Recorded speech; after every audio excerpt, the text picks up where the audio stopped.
Okay. So you think you're supposed to know it all in CT, even though CT is a very overwhelming department. There's a lot of moving parts and it's very complex. Okay. It's very different than X-ray, very different from MRI, very different from other modalities. So do you really think you're supposed to know all there is to know in CT? Hello, hello. Welcome back, everybody. Welcome back to the podcast. Welcome back to the CAT Scan Guru podcast. Hope you guys are having an amazing week. Hopefully Halloween was good. And now we are getting into the holidays. If you can believe it, in 3 weeks, it will be Thanksgiving. Yeah.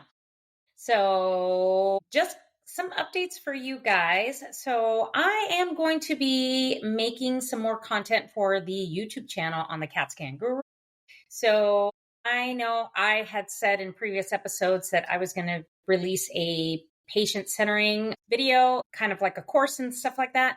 So I apologize that I haven't gotten to that. It's just the editing and all that stuff is like time consuming. So I will get on that. So I will let you guys know when I will release that. So make sure you guys are following along. Subscribe to the YouTube channel. Subscribe to the podcast and share it with other technologists that need this information and that are struggling in CT. And make sure you guys follow on TikTok. I do some really awesome protocol videos on TikTok, so make sure you guys follow along. So let's get into today's episode. Today's episode, we're going to be talking about what they don't tell you when you start CT. Yes. Okay. So you think you're supposed to know it all in CT. Even though CT is a very overwhelming department, there's a lot of moving parts and it's very complex. Okay. It's very different than X-ray, very different from MRI, very different from other modalities, as of course we know. So do you really think you're supposed to know all there is to know in CT, even though you've probably never seen a cross-sectional anatomy image, never worked in CT, maybe you're brand new to the department, maybe you're a traveler and this is a new area for you? No, trust me, there are a lot of steps that get skipped, even though they expect you to know everything, okay? So I want to give you some common misconceptions that kind of exist out there per se. So one of the things is that you're just going to know it all in 4 weeks or 6 weeks of training. Bullshit, you're not, okay? Because if you can't get the core exams and get positioning correct, there's no way that your brain is going to contain all that information. Okay. So that's why when I train people, I like to start out with the basics. Start out with making sure they know proper centering and proper patient positioning, because that is very important. And making sure that they understand how all the buttons work on the machine, and making sure how to select protocols and what protocols we typically use, and knowing the common exams and knowing about contrast media, because contrast media is something that's important, because 95% of our exams are with contrast media, whether it's oral contrast, IV contrast. I mean, we're injecting patients all the time for just about every type of exam. So, technical factors. This is another thing that you're supposed to memorize all the technical factors. No, there is no way your freaking brain is going to remember all that stuff, okay? And there is a lot to learn. That's why I encourage new techs to make sure that they have a notebook or something as far as writing down protocols, writing down tips, tricks, whatever the case is, so that you understand what you're doing as you're scanning and you are training and you're learning, okay? Now, when it comes to technical factors, you need to understand them and why. So when I'm talking about technical factors is, let's say if you're able to, because a lot of facilities don't like you to mess with the technical factors, if you are moving from 120 kVp to 140, you need to understand why you're increasing it by 40%, right? So you have to know why you're making that huge step. Or if you're increasing your MAS because you're doubling it, you have to understand why you're doing that. Rotation time. So that's how slow or fast the table is moving along with the X-ray tube. You have to understand why and the effects of it when you slow down the pitch or you increase the pitch. So technical factors, you need to understand why we do it, and you need to understand them completely as how they affect the patient, the exam, and the radiation dose. So those are the things that are a little bit of a common misconception, that we are just to expect new technologists to just memorize everything. And that's physically freaking impossible. Okay. Now, another thing is that you shouldn't make mistakes. You should be perfect.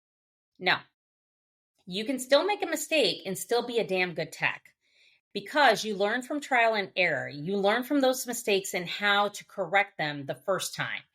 Not this wacky ass bullshit about, oh, this is just the way we do it. I can't tell you, that statement grinds my gears so much because I've heard it so many times. No, there is a better way to do things, and there's a correct way to do things. So mistakes, we're human. It happens, okay? As long as the patient is not harmed, and sometimes a mistake can harm the patient, you have to know what happened, how to correct it, and how to do it right the next time, and making sure that you prevent that mistake from happening, okay? You can take control of your learning. So what I mean by is, don't wait for your preceptor or for whoever's training you to, say, okay, we're going to do X, Y, and Z. Go be a go-getter, okay? Some of the most awesome technologists that I've worked with or work with and have worked with before are go-getters. They're like, hey, when's the next exam coming? Hey, I want to do this. Hey, I want to do that. You have to take control of your learning. Don't wait for who's training you or your preceptor or whatever the case is to tell you, hey, you need to go do the next exam. Okay? We don't do laziness. I want you to be a go-getter and go get those exams. Learn how to do them properly. Okay? And stop apologizing for learning if you don't understand something, if you're not sure, if it's not clicking. Don't apologize for voicing when you don't understand something.